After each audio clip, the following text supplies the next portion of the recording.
Hi friends, ఎలా ఉన్నారు? నేను బాగున్నాను. మీరు కూడా బాగుండాలని మనస్ఫూర్తిగా కోరుకుంటున్నాను. నాకు కొంతమంది మెసేజ్ చేశారనమాట, మీరు ఎందుకు ఈ వీడియోస్ చేస్తున్నారు?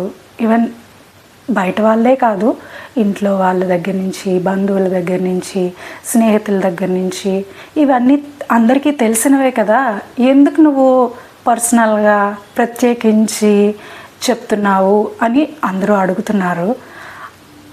ఈ యొక్క వీడియోస్ చేయడానికి గల కారణం ప్రధానంగా అయితే నాకు నేనే ఒక ఉదాహరణ. ఎందుకు అంటే, చిన్నప్పటి నుంచి కూడా మనం ఎటువంటి వాతావరణంలో పెరిగాము అంటే, గుమ్మం తొక్కితే గుమ్మం తొక్కకూడదు, కొన్ని పనులు ఉంటాయి. ఈ సాయంత్రం దాటిన తర్వాత మనం, మీకు గుర్తుంటే 5 పిక్కలాట ఆడుకునేవారం, 5 రాళ్లతోటి ఆడుకునేవారం. అది ఈవినింగ్ సాయంత్రం 6 తర్వాత ఇంట్లో ఆడకూడదు అని అనేవారు. ఎందుకు ఆడకూడదో తెలియదు. అదేవిధంగా గుడికి వెళ్తే కాళ్ళు కడుక్కోవాలి, అదే గంట కొట్టాలి, ప్రదక్షిణలు చేయాలి, గుడి వెనకాతలున్న ప్రదేశాన్ని తాకకూడదు. ఇవనే కాదు, మన గుమ్మానికి మామిడాకులే ఎందుకు కట్టాలి, అదేవిధంగా మన యొక్క పూజా మందిరానికి ఇరువైపులా అరటి చెట్లని ఎందుకు కడతారు, ఇవన్నీ చేస్తారు, చెందుతారు అనే తెలుసు. ఈవెన్ ఆ ఏజ్లో ఇవి చేయకూడదమ్మా, ఎందుకు చేయకూడదు అని క్వశ్చన్ చేసేంత ఏజ్ అయితే లేదు.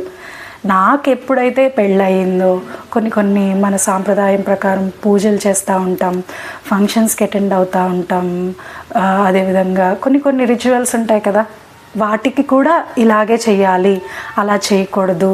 అంటే ఎలా అంటే, ఇప్పుడు పూజది చేసేటప్పుడు ముక్కును పట్టుకుంటారు, ఎందుకు పట్టుకోవాలి? అదేవిధంగా మనం బయట రాగి చెంబుతో నీటిని పెడతాం, ఎందుకు పెడతాం? దాని వెనకాతలో ఉన్న మోటో ఏంటి?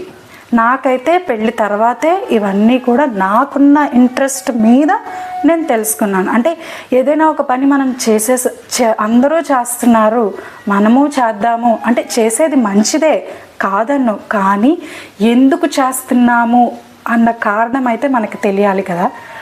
ఆ ఒక్క మోటోతోటే నా వీడియోస్ అనేవి నేను స్టార్ట్ చేశాను. ఓకే, అందరికీ తెలియచ్చు, తెలియకపోవచ్చు.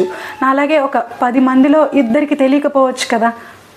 ఇప్పుడు నాకు చిన్నప్పుడు మా అమ్మ చెప్పలేదు, చేయకూడదు అనే తెలిసింది, చేయకూడదనే చెప్పారు, ఇలా చేయకూడదు అలా చేయాలి అనే చెప్పారు. రేపొద్దున నేను నా పిల్లలకి నేను ఇలా చెప్పేటప్పుడు వాళ్ళు తిరిగి నన్ను క్వశ్చన్ చేయొచ్చు కదా, నేను వాళ్ళకి చెప్పాలి కదా, అమ్మ అవును దీని వెనకాతల సైంటిఫిక్గా కానీ మన సాంప్రదాయంగా కానీ ఈ కారణాలు ఉన్నాయి అని నేను చెప్పుకోవాలి. నా పర్సనల్ ఇంట్రెస్ట్ మీద నాలాగే ఆలోచించే వాళ్ళు ఉంటారు, వాళ్ళకి ఈ వీడియోస్ అనేవి ఉపయోగపడాలి అన్న ఉద్దేశంతో నేను ఈ యొక్క ఛానల్ని స్టార్ట్ చేశాను. వీలైతే మీకు నచ్చితే లైక్ చేయండి, షేర్ చేయండి, సబ్స్క్రైబ్ చేయండి. అదేవిధంగా మన ఛానల్ని ఇదే విధంగా ఆదరించండి. స్వస్తి.